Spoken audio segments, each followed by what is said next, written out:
Pastor, com muito respeito ao senhor, ouça isso aqui. Esta moça que está ali de rosa, com as mãos para a direita e para a esquerda, para vocês é algo comum, mas sabe por que ela está fazendo isso?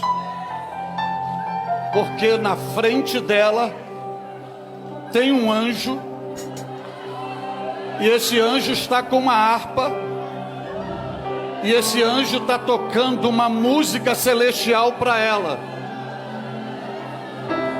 E ao som desta música, ela está reproduzindo em dança.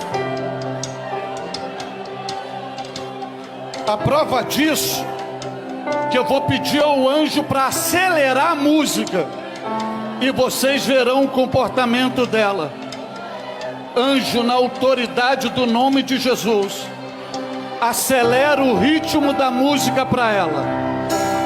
Acelera o ritmo da música. Acelera. Acelera.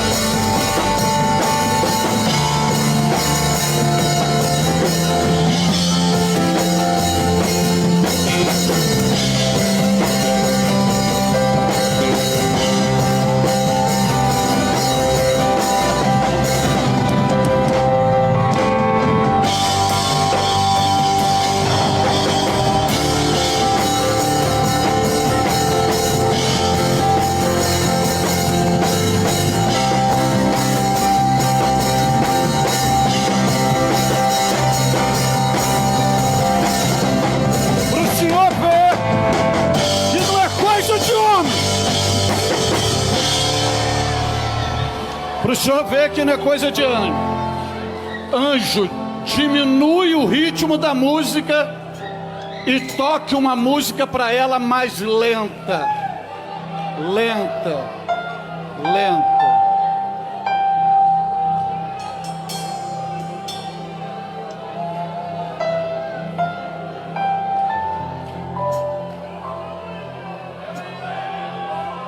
E para o senhor não ver, pensar que é coisa de homem. Anjo, por favor, pare de tocar música e só dê um toque nessa jovem e leve essa jovem a uma dimensão espiritual e sobrenatural. Faça isso agora, só dê um toque nela. Um toque.